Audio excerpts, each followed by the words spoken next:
Hello everybody, this is Zirday, and this is the ECS takeover scenario in the Cloudgoat series. The scenario starts off with just a public DNS name exposed to us. It's just a website hosted on a privileged container.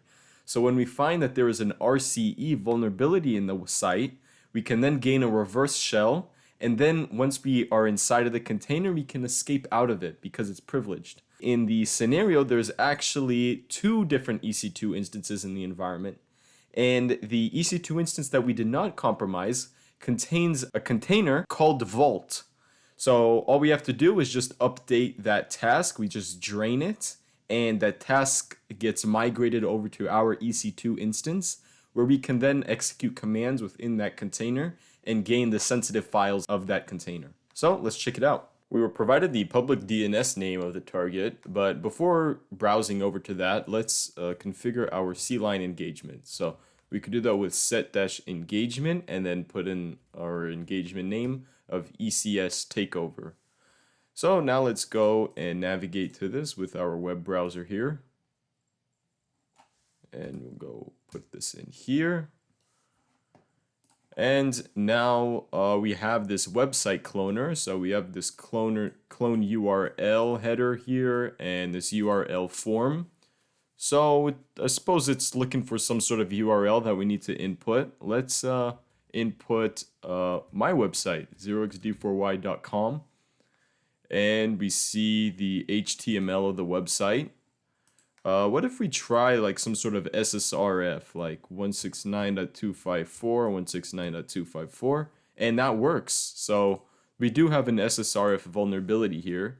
So we can get the metadata just like this to IAM security-credentials. And here we have the role associated with this instance.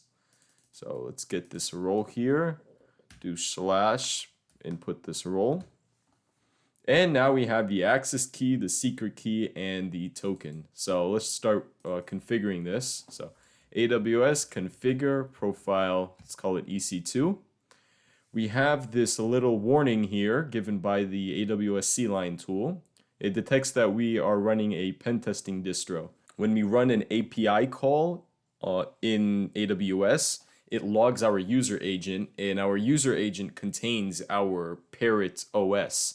So that will trigger GuardDuty. So before doing anything, even though AWS configure is not an API call to this account, we can just configure our user agent really quick by setting it.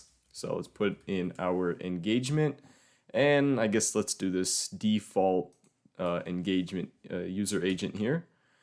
So now let's configure our profile. Let's put in the access key and the secret access key. And let's also put in the token. So AWS session token equals all of this. And yeah, it's going to be really, really long here. So let's just keep on copying and be patient. It's a very long line here. All right, copy. Put all of that in, and let's hope that it was all copied correctly. So AWS STS get-color-identity. And just so you know, when we're going to be running this, we're going to be triggering GuardDuty with a credential exfiltration finding. But we won't worry too much about being stealthy for this scenario. There's a lot to go over in this scenario, so it does work. We did correctly put in the credentials. Let's see if we can do anything. Can we describe the instances with this? Profile EC2, and let's put in our region of US-East-1. And we can't even do that. So what about S3? Profile of EC2, and we get an access denied error. So it's very likely that the role is just not that highly privileged. We don't know too much about this role yet. I doubt it has any IAM permissions.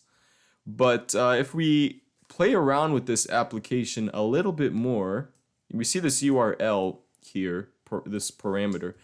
Maybe there is some sort of remote code execution that we can do. So let's do some tests. Let's see what happens here. Failed to clone website. But if we do test semicolon who am I, we see that we do have code execution as it outputs root. So let's go and try to get a reverse shell. So a while back, I actually created a tool called Rev Shell. It's a tool that allows you to get a reverse shell just by using your own terminal. I'll put a link to that in the description below.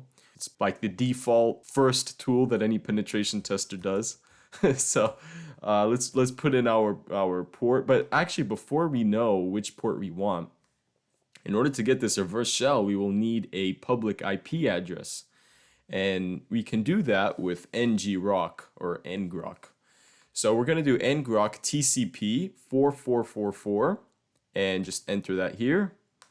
And so we can see that what will happen is any request made to this 4.tcp.ngrok.io on this port gets forwarded to our localhost 4444. So we want to put our port as 16495 because that's what's shown right here. And we want to put our IP as 4.tcp.ngrok.io. Now let's enter that. It says, please specify valid IP address or interface. When I was creating this tool, I had CTFs in mind where you're connected to some sort of VPN. So let's just do force to ensure that anything is allowed. So this is the payload that we're going to be using. Let's do -C so it's copied to our clipboard. And now let's put that in here. Test and paste that in. And before we run that, let's spin up a listener here on port 4444. So basically what's going to happen, and we see it hanging, so that's a good sign. And here's the reverse shell. Basically what happened is the payload got sent to this location, and this got forwarded to our 444 port, which is how we caught the reverse shell here. Let's see how that worked. So let's go to main.go, which is where the website's code is. And we can see here, just loading up the application, but over here is the really interesting part. It clones the website by executing the command bin/sh-c curl and then whatever the user inputs. So it was easy for us to just put a semicolon and then some sort of command, and then just like that we get remote code execution. So let's go back to our reverse shell here, and as you can see, we're root. Let's do ls. So it says Docker file. Are we within a Docker container? And we are. We see .dockerenv. So let's do docker ps to see what other Docker containers there are, and to see if the host Docker socket is mounted onto this container. And it actually is. As we can see here, we have the vuln site container ID. This is our own container ID. And we can see some other containers here. This one's called privd, maybe for privileged. And we have the ECS agent, which is not that interesting.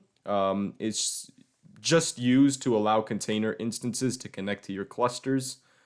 So it's just kind of a regular agent that you would typically see when running Docker containers within ECS. So this is really interesting here with the privd. Let's see if maybe we're in a privileged container ourselves, and maybe that way we can actually escape out of our container and go into the host instance.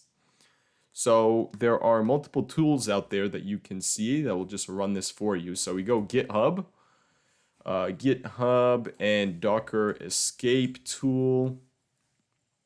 There's multiple ones here. Let's choose this one here. And we have this escape tool. So let's copy. And do we have wget? We do. So let's do wget this. Change mod plus x, docker-escape. Now, when we run this tool, we're actually going to be kicked out of our reverse shell. It's not very stable. I could just show that here. Just outputs all of this, and then we get kicked out. But if we look here, we see that there is this check to determine if the environment is a Docker container.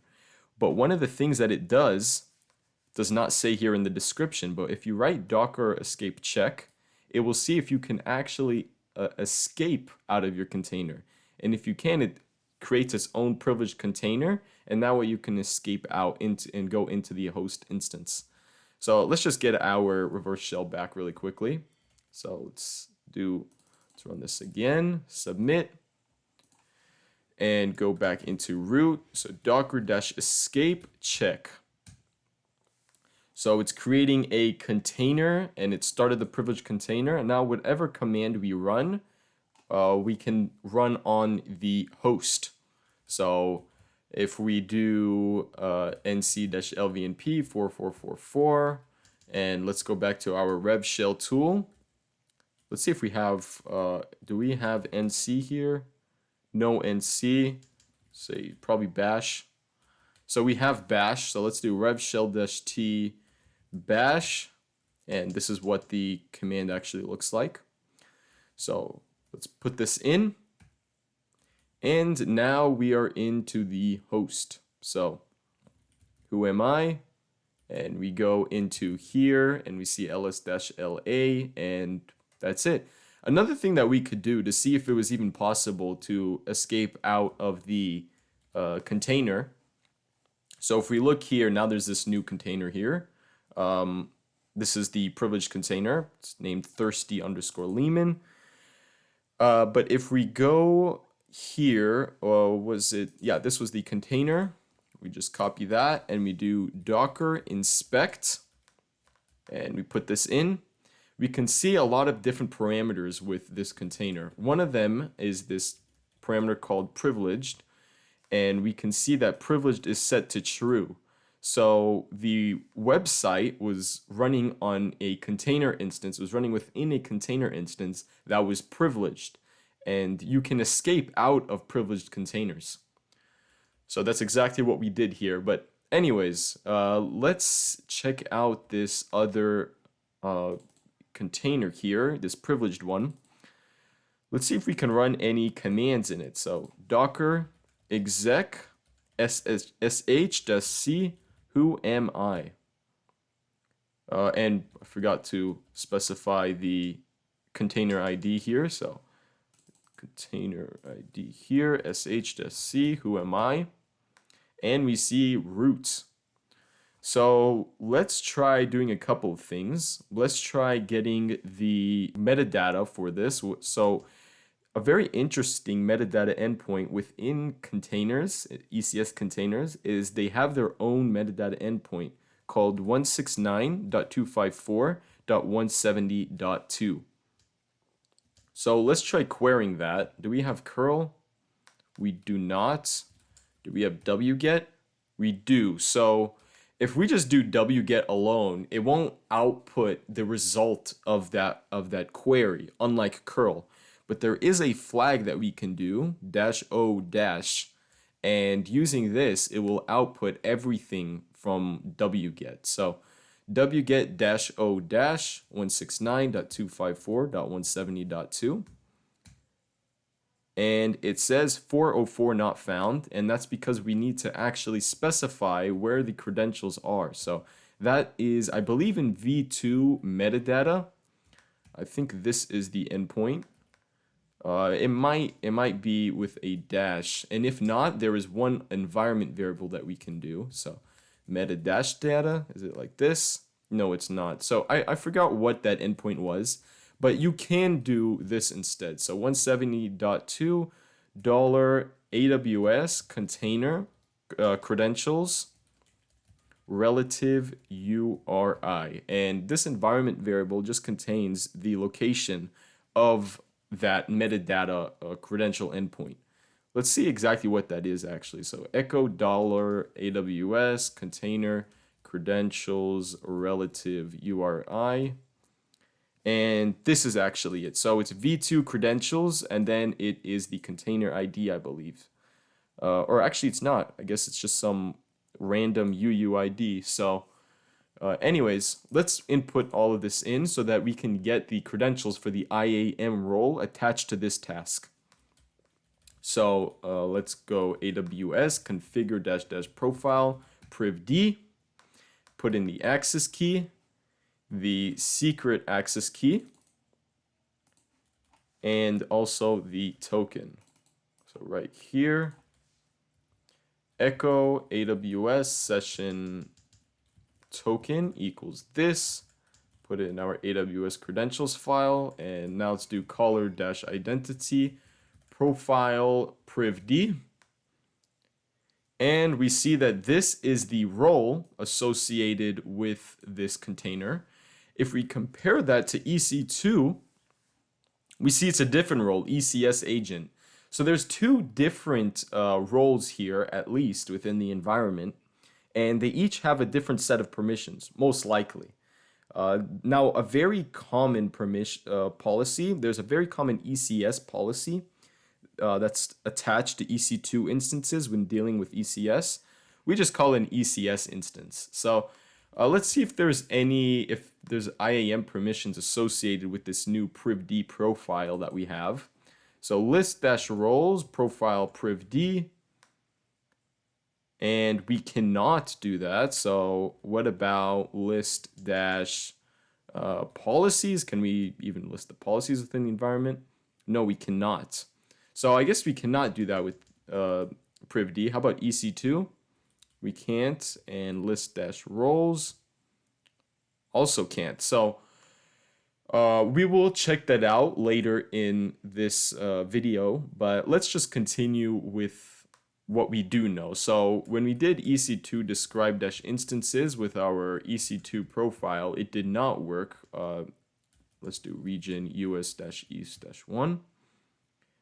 Yeah, it said it did not work. We do -- force. And what about privd? Can we do it with privd? We are also not authorized. So we can't do it with privd and EC2. So we need to somehow find some privilege escalation pathway with just knowing this. Let's go back here and look at this output. So we have docker ps. We have here main. This is the vuln site, and we have this privileged container. So let's try figuring this out. So can we list any clusters here? So ECS list as clusters, profile privd, region US - east - 1. And we can list the clusters. So we see there's two different clusters here. There's the default one, and there's this ECS takeover cluster.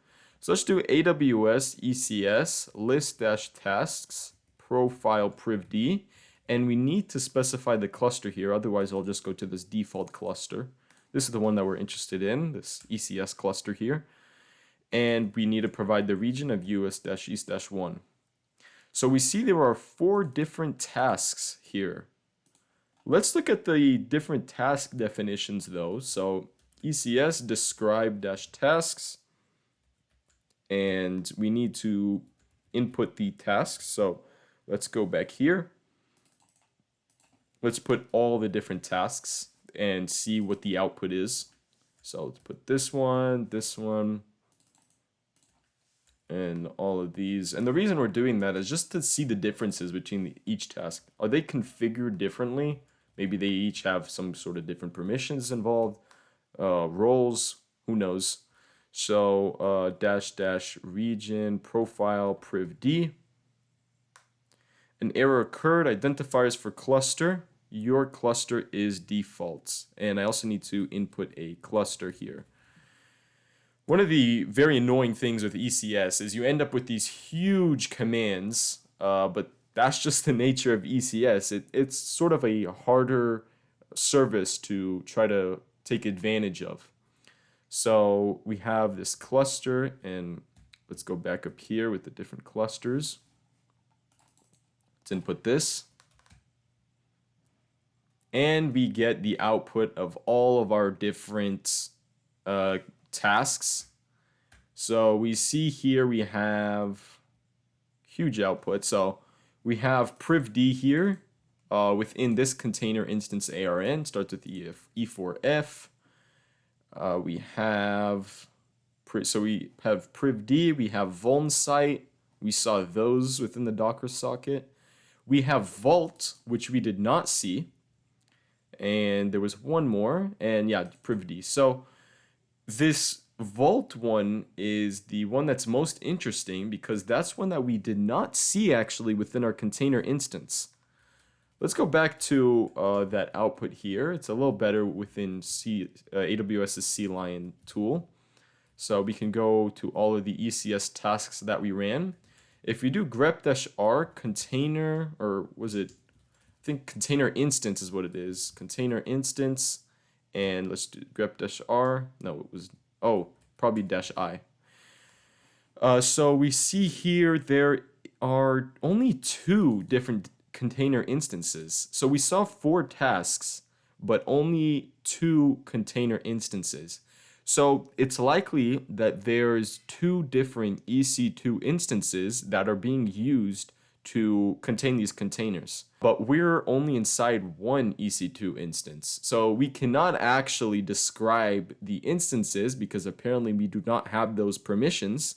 But there's likely 2 instances right now, and there might even be more that we don't know about. So a very interesting thing within ECS is that if you take a task and you drain it, then the task will just go to a different container instance and continue running. And we can see that with AWS EC2. If we go to describe-task definitions, ECS, describe task definitions, describe, or without the S there, task definition, we can see each task definition and see how that task is defined. So if we go AWS ECS list task definitions, profile privd, region of US-East-1. So we see an output of 4 different tasks. We have privd, vault, vuln site, and webapp. So the interesting one is the vault here, but let's describe all the different task definitions. So we have privd here. Give it a profile of privd and region of US-East-1. I might need to specify the cluster.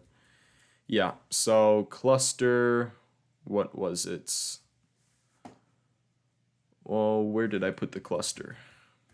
See, cluster here. Copy like this. Let's go back here, cluster like that, and put that in. Unknown options. Maybe I should read the errors that are outputted. So let's see what the error is. An error occurred. User does not authorize perform on resource star because no identity policy allows that. So describe-task definition. Maybe we just can't run this command. Yeah, so we're gonna look at this a little bit late. Actually, you know what? I'm gonna cheat here a little bit just for sake of explanation. Let's do our Cloudgoat profile, which has administrator access. So if we look here, we see that this is the task role ARN. So there's a role attached to this task. And if we go to some other task, so some other task definition, let's do vault here. Let's see what the task definition is for that. And let's also see the task definition for vuln site. So we have vuln site, that's the one that we compromised, and we don't see a role that was attached to this task. So let's kind of verify that here really quickly. So if we do back here, where's our reverse shell? Oh, our reverse shell died. Let's spin that up again. So our container is this one right here. Now, if you remember, there was this environment variable called AWS container credentials relative URI. So if we put that in here, let's see what output we get. and we don't get any output. And the reason for that is because there is no role attached to this task. So it's quite a low privilege task, you could say. I mean, it doesn't even have any role attached to it. But this privd one is high privileged because there is a role attached to it, and at least it can query the ECS service. I don't know if high privilege is the right term, but I think you know what I mean. So let's look at this Vault one here really quickly. So Vault does not have any role attached to it, but maybe within this container there's some interesting information. Now this is just a CTF, so all we need is a flag, and actually we get the flag right here, echo flag 1234677. So we don't even need to get inside of this container, but I did cheat with this by putting the administrator profile here. So let's actually just get this container really quickly. And so what we need to do is to drain this task. And what we can do that with AWS ECS update-container instances -state --cluster. And now we need to specify our cluster. So let's go to AWSealion. What was it again? This is one of the best things about this tool, is that you don't have to keep on running the same commands over and over. If you do grep-r cluster, here we go. This is the cluster. Oh wait, no, that's the container instance. Let's do -- cluster like this and put like that. And here we have it. So -- cluster profile of privd, and we want to drain it. And we also want to specify what container instance we actually want to drain. So container -instances. And if we go here, what was the container instance? Describe -tasks.txt. We go to Vault. So Vault had which container? Had this container instance. Now, if you remember, this is a different container instance than our vuln site. If you go to vuln site, it starts with, let's see, it starts with E8 or E4F, which is different than the 0 that 0AE that the Vault started with. So let's drain this container instance so that it goes to the container instance that we already compromised. So just drain that. Got to put status draining and specify the region of use -east-1. See how big this command is? So an error occurred, access denied. We get an access denied. Let's do --force. So profile privd, because no identity-based policy allows the ECS update container instances state. That's interesting. Let's see, can we do that with the ECS profile? I mean the EC2 profile.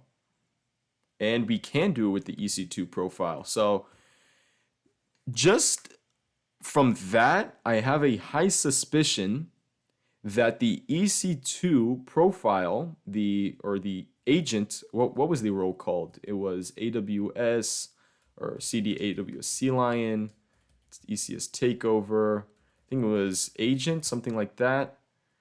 Grep role. And we get a whole bunch of junk here. What was that role called? ECS agent. Here we go.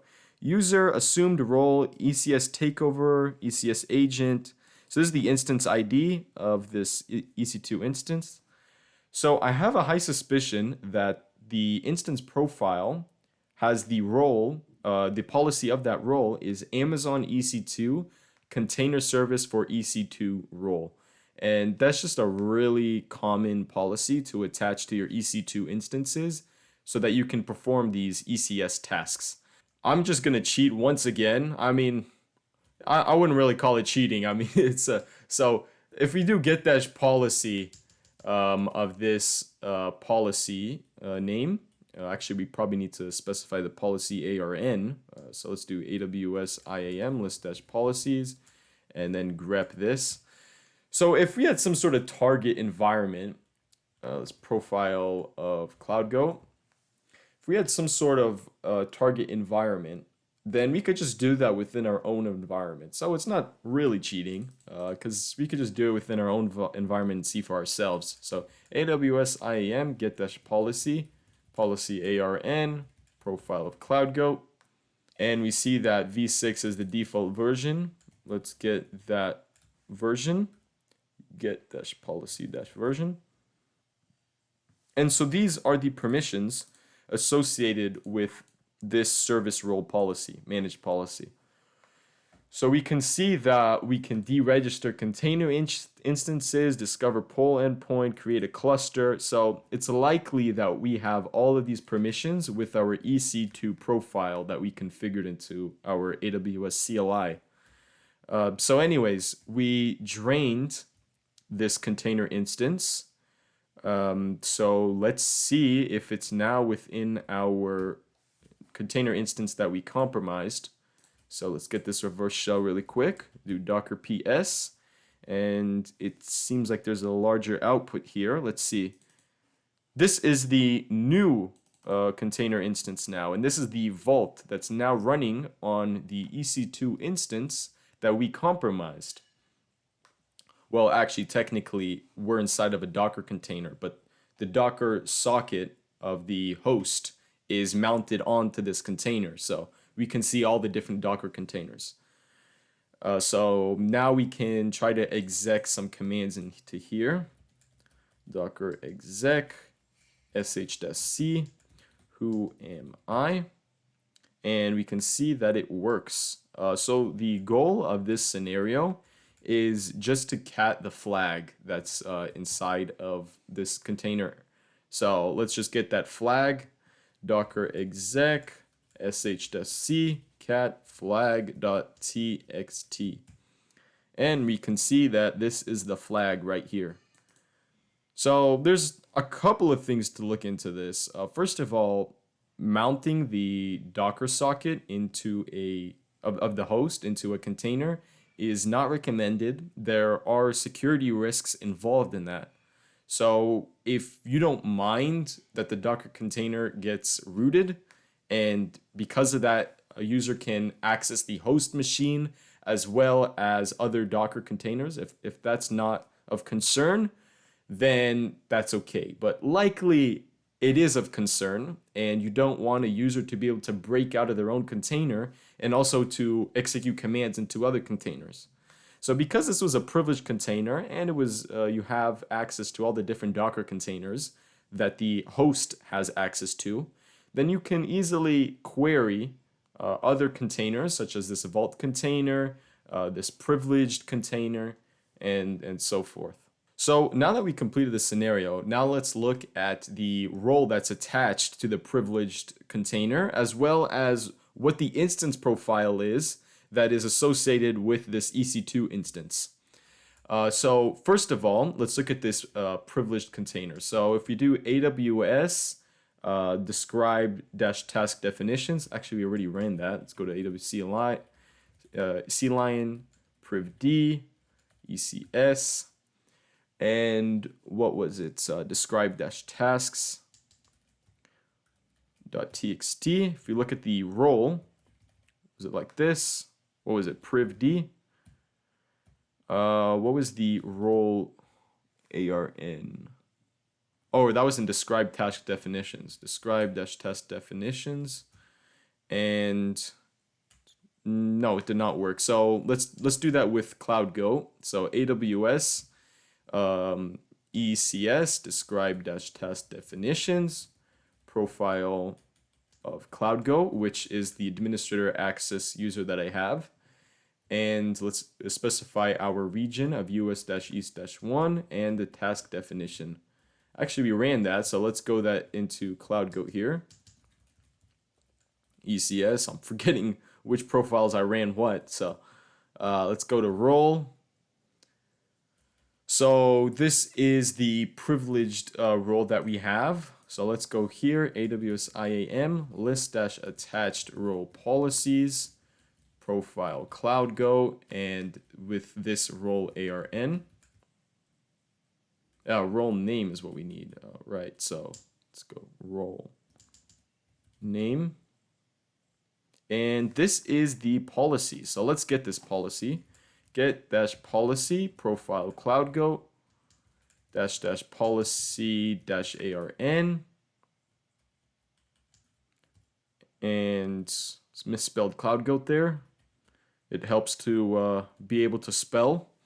So there we go, Cloudgoat works. This is the default version, so this is the version being used. So let's get that version. Version ID v1 get-policy-version. And these are the different permissions that we can actually do. One of them is list attached role policies. Didn't we try that and we got an access denied error?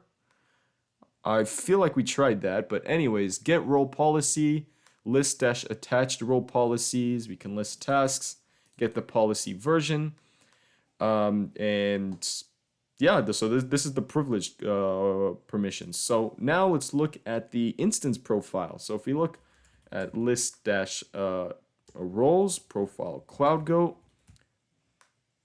we can see the other role name, which is this one. ECS takeover. This is the ECS agent role that was associated with this instance. So AWS IAM list-attached role policies, role name, and let's profile of Cloudgoat. And just as we suspected, that is the policy name, this Amazon EC2 container service for EC2 role. So this is actually the policy of that role which was attached to the instance profile being used by the EC2 instance that we compromised. So one other thing we could do is check out the other EC2 instances within this AWS account, because we saw that there were two different container instance ARNs. One that had the vault container that we drained, and the other one was the one that we compromised. So let's do EC2 describe-instances, profile of Cloudgoat, region US-east-1. And so we see there is this one with a public IP address of 54.165. This was the public DNS name. What was our public DNS name? 54.175.87, which is different than this, 54.165.224. So ours was the one up here, 54.175.87. So this was the other EC2 instance that had the Vault container instance. And so we were able to actually access that container instance by draining it and causing it to be mounted onto the EC2 instance that we compromised. So anyway, thank you for watching, and I'll see you in the next video. Actually, one more thing. I'm really curious to see what GuardDuty looks like, so let's check that out. So let's go here, GuardDuty, and yikes, yeah, it's not looking too good. We see unauthorized access, instance credential exfiltration, lots of findings here. Also from my previous videos, this is the EC2 SSRF. We didn't run this in such a stealthy manner. We didn't create our own sneaky endpoints instance. We also ran access denied calls, although that's not shown here. So not too stealthy, but that was not our goal anyways. So anyways, thank you for watching, and I'll see you in the next video.